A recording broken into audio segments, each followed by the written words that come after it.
Oui, alors j'essaie toujours de réfléchir dans le but de produire une synthèse, d'essayer de comprendre pourquoi le système, à travers les médias mainstream et à travers comment dirais-je, les mises en scène politiques, essaye de nous vendre en ce moment l'écologie. Alors j'ai déjà expliqué depuis Comprendre l'Empire, ça fait depuis 2011, que le mondialisme avait besoin de s'appuyer sur l'écologie au nom de la lutte contre le réchauffement climatique pour justifier le nouvel ordre mondial, la suppression des frontières, puisqu'à un moment donné, on doit être dans une gestion globale de la planète, et donc les nations, au nom de la survie de la planète et donc de ses habitants, les nations doivent s'effacer devant un gouvernement planétaire dont l'objectif officiel prioritaire est de lutter pour la survie de la planète et de l'humanité. Donc présenté comme ça, c'est difficile d'être contre. S'il n'y avait pas la mer, et si on continue à salir la mer comme ça, nous, ça va causer notre perte, parce qu'il n'y aura plus de poissons, du coup, il y aura plus de prédateurs à côté des mers. D'abord, d'ailleurs, les pôles commencent à fondre, c'est vraiment pas bon. Alors imagine les pauvres bébés ours blancs, c'est trop mignon, ça ne peut pas mourir. Il faut se rappeler qu'au départ, ça démarrait avec Al Gore, qui avait été le rival à la présidentielle de Bush fils, et qui avait gagné, je crois, les élections. Et il avait été négocié en douce, il avait renoncé à contester l'invalidité de l'élection, il y avait eu un recomptage des voix, etc. Just moments ago, I spoke with George W. Bush and congratulated him on becoming the 43rd president of the United States. And I promised him that I wouldn't call him back this time. Et en fait, on lui avait offert, pour sa soumission et son silence, la rente de l'écologie mondialiste. Un vice-président des États-Unis sur la croisette, ce n'est pas courant. Un Américain qui va à pied de son hôtel au Palais des Festivals non plus. Un geste évidemment symbolique, il n'y a que 200 mètres. Mais Al Gore est venu présenter un documentaire sur les dangers de la pollution et le réchauffement climatique. Au lendemain de son échec contre Bush, Al Gore a décidé de sillonner les États-Unis avec une conférence diaporama pour sensibiliser les Américains aux problèmes. 1000 conférences en 5 ans. Il faut se rappeler que ça a commencé comme ça. Donc, l'écologie mondialiste qui lutte contre le réchauffement climatique, c'est déjà un fromage, on va dire, impérial, et de partage du pouvoir. On voit bien que c'est très complémentaire et très opposé. C'est l'écologie, c'est la paix, c'est la nature, et puis l'autre, c'est la guerre, c'est la technologie, c'est la méchanceté. Donc, c'est important de voir que ça démarrait comme ça. Après, deuxième remarque, il n'est pas question de contester qu'il puisse y avoir du réchauffement climatique. Même si parfois, d'ailleurs, on parle de dérèglement climatique. Le problème de la thèse officielle du GIEC, c'est que c'est un réchauffement climatique dont est responsable l'activité humaine, et notamment à travers son industrie. C'est-à-dire, en fait, ce qu'on appelle son développement. Combustion du pétrole et du gaz, déforestation, agriculture intensive. Depuis la révolution industrielle, les activités humaines émettent de grandes quantités de gaz à effet de serre, principalement du dioxyde de carbone et du méthane. Ces gaz s'accumulent dans l'atmosphère et atteignent désormais des niveaux records. Donc, c'est là-dessus que porte le débat. Il est possible qu'il y ait un réchauffement climatique, puisque, je l'ai déjà fait remarquer plusieurs fois, il n'y a pas de règlement climatique. On voit bien qu'il y a des cycles, avec du froid, du chaud, il y a bien eu des périodes glaciaires. Et en fait, d'après les gens sérieux, ces variations climatiques qui sont sur des cycles dépendent majoritairement de l'activité solaire. En 1991, des scientifiques renommés de l'Institut météorologique danois décident de dresser une liste des taches solaires du XXe siècle et d'établir une comparaison avec les relevés de température. Ils découvrent ainsi un lien incroyablement étroit entre l'activité du Soleil et les changements de température sur Terre. On nous a dit, ok, mais ce n'est peut-être qu'une coïncidence. Alors comment prouver que ce n'était pas une simple coïncidence? La solution évidente était d'étudier de plus longues périodes ou des périodes différentes. Nous sommes donc remontés dans le temps. Le professeur Friis Christensen et ses confrères se penchent donc sur 400 ans de passé astronomique et cette fois encore ils découvrent que les variations de l'activité solaire sont intimement liées au changement de température sur Terre. C'est le Soleil, semble-t-il, et non le dioxyde de carbone ou quoi que ce soit d'autre, qui influencerait les changements de climat. Donc, il est possible qu'il y ait du réchauffement climatique, on voit bien qu'il y a des constats qui permettent de le penser, on voit bien qu'il y a une période, on va dire, de dérèglement climatique par rapport à des périodes peut-être plus stables, c'est ça qu'on va dire, mais de toute façon, il n'y a jamais eu de règlement climatique.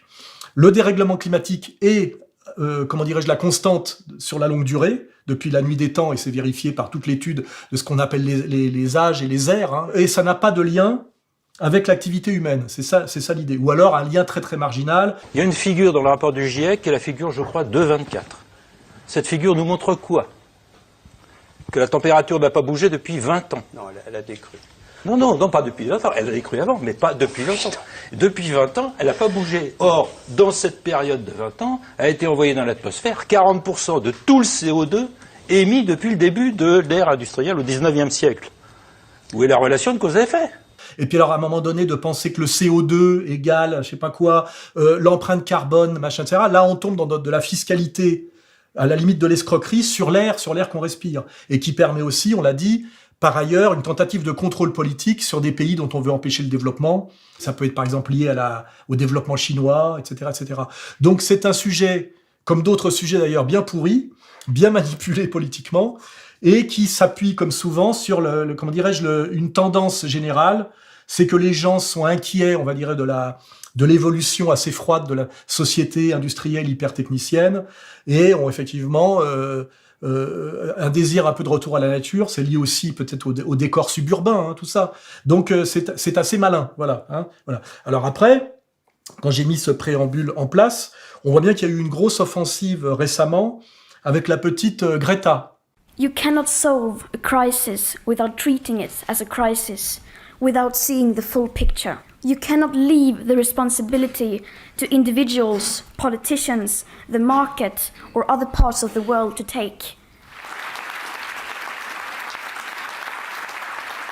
C'est qu'aujourd'hui, pour vous vendre que la planète est en danger et qu'il faut la sauver par la taxe carbone, c'est-à-dire par une fiscalité mondiale qui a été inventée, je crois, par Goldman Sachs, et qui est l'impôt ultime, c'est-à-dire l'impôt sur l'air qu'on respire, hein, l'impôt sur du vent, eh ben on nous met en avant une gamine de 15 ans qui en plus est autiste Asperger, je crois, c'est-à-dire on peut dire, si on veut être un peu méchant, débile mental. You've called being on the spectrum your superpower. Why? Because it helps me see things in a way that others might not see, and it just helps me be different, which I think is a superpower where in a society where everyone is the same, where everyone thinks the same, everyone looks the same. Donc là, on nous colle une gamine de 15 ans qui insulte les hommes politiques des nations en leur disant « Vous avez gâché ma jeunesse ou mon enfance ». Yet you all come to us young people for hope. How dare you? You have stolen my dreams and my childhood with your empty words. Alors que c'est une fille à papa de pays nordiques, c'est-à-dire là où la couverture sociale, le niveau d'éducation est le plus élevé du monde. Hein. C'est-à-dire que des enfants dont on a bousillé la jeunesse, on pourrait parler des enfants d'Irak, des enfants du monde arabe en ce moment, des enfants du tiers-monde, des enfants de Gaza, des enfants de certains pays d'Amérique latine. Enfin, on est dans une obscénité totale, mais il y a quand même derrière, il y a du concept. Hein. Le concept, c'est l'écologie monde, avec derrière l'empreinte carbone, la taxe carbone, donc une fiscalité, et une enfant voit mieux les choses, ce qui a beaucoup à voir d'ailleurs avec des restes de pensée magique, hein, le chamanisme, la transe, etc.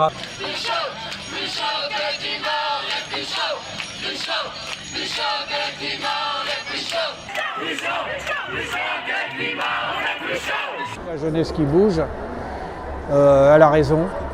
Les vieux savent pas faire, ou ils ont pas su, ou ils ont pas écouté, ils ont la tête farcie de bêtises.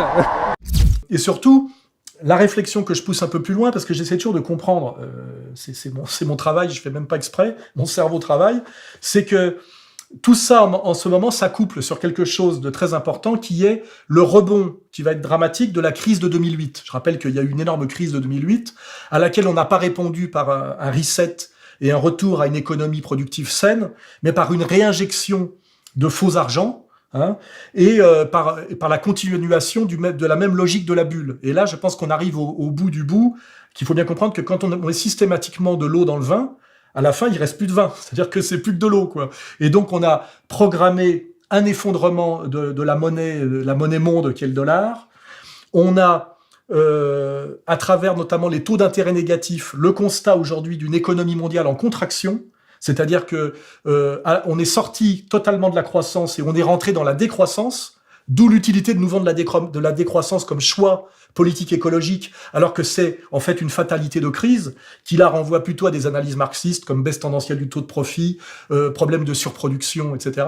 Donc on voit que tout ça se combine en ce moment. Le nouvel ordre mondial et l'oligarchie mondialiste est en train de se poser une question qui est assez dramatique pour elle, c'est de continuer à maintenir le nouvel ordre mondial avec une crise économique et financière monstrueuse qui va nous faire rentrer réellement en régression violente. Bien comprendre aussi que la logique capitaliste de la, comment dirais-je, du prêt systématique et forcé, c'est-à-dire la logique de la dette, implique, pour rembourser le prêt, la croissance continue. Et quand cette croissance, on ne peut plus la maintenir parce que le marché est saturé, eh ben on est dans des logiques de bulles et de financiarisation, c'est-à-dire d'approche, on va dire, kabbalistique de l'économie. Et tout ça va nous péter à la gueule bientôt, c'est ce qu'on appelle le reset obligatoire.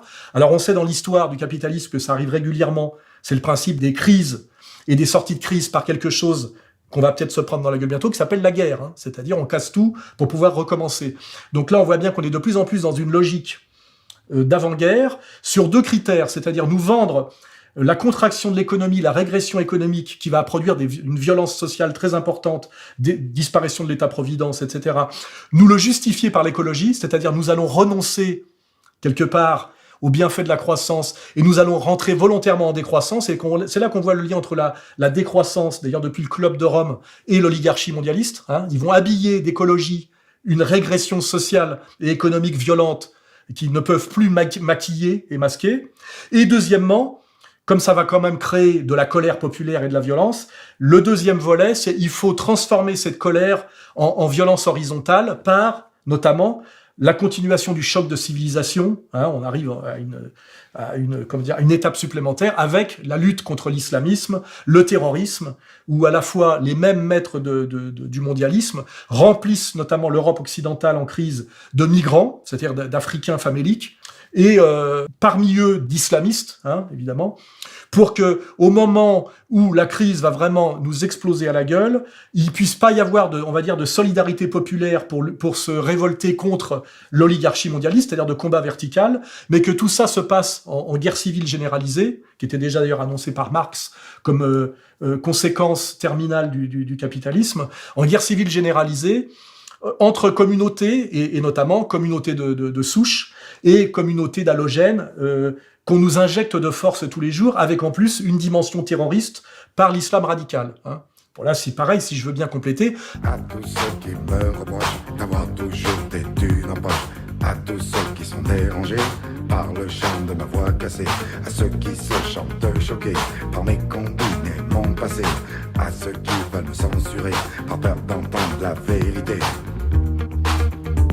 moi je leur dis: j'emmerde les gens, j'emmerde les gens. Rien à foutre de leur